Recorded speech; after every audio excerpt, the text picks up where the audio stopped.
Hello everyone, this is Bertina Amy here and welcome to my channel. In today's video, I'm excited to announce that we are doing a collaboration with Claire's Crafty Corner. If you're not already subscribed to her channel, I really recommend that you check her channel out, and her information will be in the description box below as well. In today's video, we're doing a Valentine's Day sort of like ornament or tag or whatever you'd like to consider it. I'm considering mine as more of an ornament, and I'm totally making it from scratch using craft foam. You can purchase pre-cut heart shapes, but I decided I wanted to just go ahead and make everything from scratch, as I already have a lot of craft foam supplies anyways. So the first thing I'm doing is I'm going to create my own template, and I decided to just draw out half of a heart shape and then bending it backwards and then just cutting out that shape so I can create my potentially perfect heart. But honestly, whenever you're doing crafts, you can't expect any of the stuff to ever turn out perfectly anyways. Just be happy with what you can come up with, even if with all its imperfections. And honestly, that's just a good way to look at life anyways. So at this point, I'm deciding on my 3 different shades of paint that I want to use, and I do recommend 3. Just for some reason, 3 seems to be like a good amount of numbers of colors of paint, especially if you're doing this sort of technique. And it's super easy to just go ahead and splatter on some paint and just kind of swirl it around. I didn't want to blend it completely because I really wanted to showcase the 3 different shades of color, almost kind of in a faux marble type of look. And in the end, I decide for one side to look one way, and the other side, I decide to cut out smaller shapes of hearts, and you'll see that later on in this video. The next step is to take at least 2 colors that you like, and for this Valentine's project, I'm using 2 shades of pink and 1 shade of red. And I'm just simply squeezing a little bit of all 3 colors onto this heart, and just the one side for right now. And it's going to look like a paint pour, but I don't know that I can legitimately call it a paint pour because I'm just putting acrylic paint straight on there. I'm not mixing it with anything. So the reason why I'm doing it this way is because I actually kind of want to just swirl the paint around. So you'll see me doing that here. So I'm going to keep swirling things around a little bit here and there until I come up with a design that I really like. And if you like it at first glance, before you get too far into swirling too much of it, feel free to stop whenever you feel it looks good to you. So that's what I'm going to be doing.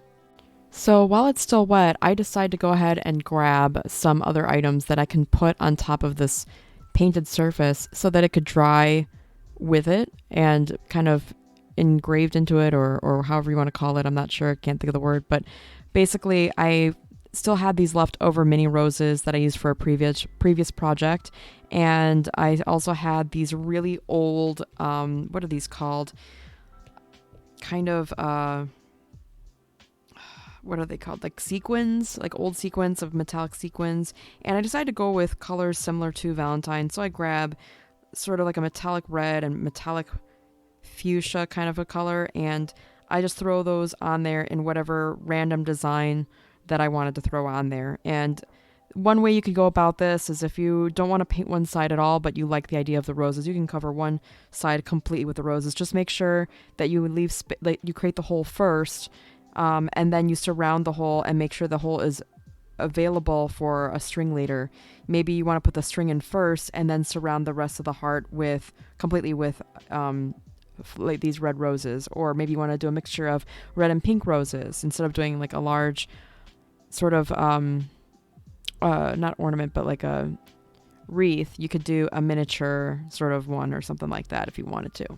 So anything you have lying around, go ahead and use that if you want to put it in there. I was hoping to have some sort of gems that would be fun to throw in there, but I didn't have time to go looking for it, and I just went and grabbed what I could find really quickly. But if you have any gems would look so cute in there as well. So I'm going to go ahead and speed up the rest of this process a little bit.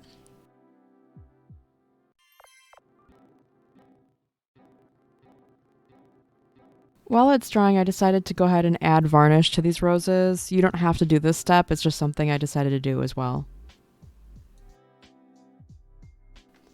And I'm going to go ahead and speed up this part of the process as well. Oh my gosh, look at how speedy this is. It's so fast! So then I'm taking the varnish, this extreme glitter, and this enchanted, it's like a purple kind of iridescent type of paint, and I'm like putting them into a cup, and I'm mixing them, well, not completely, but I'm mixing them together, but not entirely. I'm only mixing them enough just so that there's variation in areas, which is the way I just like my stuff to look. So I'm going to use that to cover up the entire surface that I can after I've let everything dry, which I have at this point. I'm covering the entire surface of it with this mixture. It'll also provide a nice seal as well. And of course, for your own project, you're not required to add glitter. You don't have to add the iridescent paint.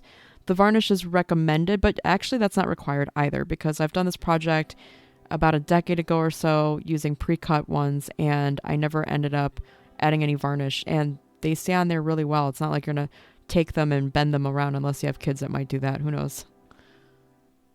You can see right here that there's one of the smaller hearts that I had cut out, and in fact it's the smallest one. I actually chose to take the remainder of the paint I made, mixture that was on my brush, and I painted the remainder of it onto this little heart. And I decided to go ahead and use the mixture of the varnish, the 3 items of the varnish and everything, and I put that on top of that as well after it's already dried. And I'm sorry, I did the painting of the heart off camera, but I figured you didn't really need to see that anyways. So here you already see that I've already been cutting the hole out of the heart with the crocodile. And as a friendly reminder, that's a 3 by 3/16 side of the crocodile.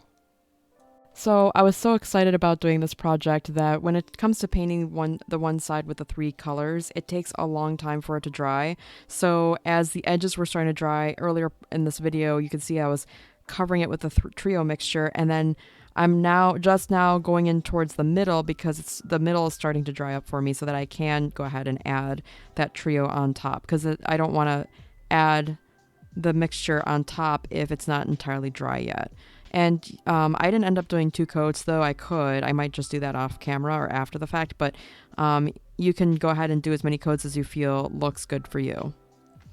And I'm going to go ahead and speed up this part of the process as well.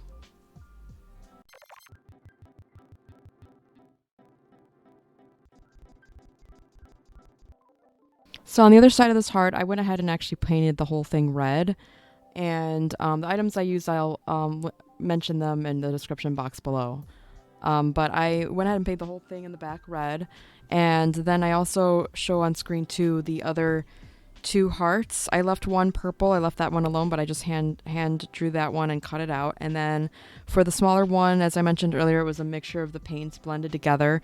And what they dry faster because it's like one thin layer of paint. And so I take the extreme glitter mixed with the varnish, and then I put that in the cup after that cup is already dried. And I went ahead and just used that to cover the entire surface of all the hearts on the back. And I'm going to go ahead and speed up this part of the process as well.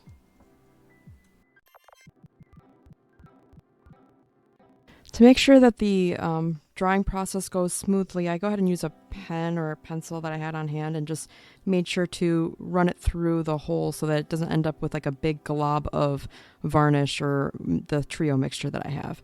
And then the next step I'm having is, like, once everything is dry, I go ahead and take all 4 of my pieces, if you count the flower, and I use my hot glue gun to connect all 4 pieces together. And the order of which you do this, it doesn't really technically matter. You might notice that I went ahead and actually folded the purple and the pinkish, or whatever color heart you want to call that, and with that bent area on the back end, I use that to glue the pieces together, if that makes sense. So I went ahead and glued the flower onto the smallest heart, and then the smallest heart to the purple heart, and then to the red heart. And then the last thing I do is I grab the twine that I had on hand, and you can use anything else that you have on hand, as long as you can fit it through the hole. Just make sure that when you're putting hot glue onto craft foam, that you hold it still for a little while, just so that it adheres well, because if you don't hold it long enough until it cools, then it might not adhere very well. So here I'm just making a knot at the very end, and then I'm sticking it through the other end loop or whatever you can see in the video, and I'm sticking that through the hole and then just pulling the knot through that hole so that way it's entirely connected. And then the last thing is to take a metallic Sharpie to the finished project and write whatever sentimental note you'd like to say. So for mine, I'm putting love you. And then it's considered done. I used gold metallic Sharpie myself because I'm personally inspired by Chinese New Year, even though that happened over a week ago. So you can totally customize this to however you like. So here's the finished Valentine's project. I hope you guys enjoyed it as much as I enjoyed making it. If you do decide to make one, please comment below and let me know. Show me some pictures. I'd love to see them. And just remember that imperfections can be just as beautiful as well, because nothing really truly is perfect. If you enjoyed this video, please like, comment, and subscribe for more, and we'll see you in the next one. Until next time, ciao!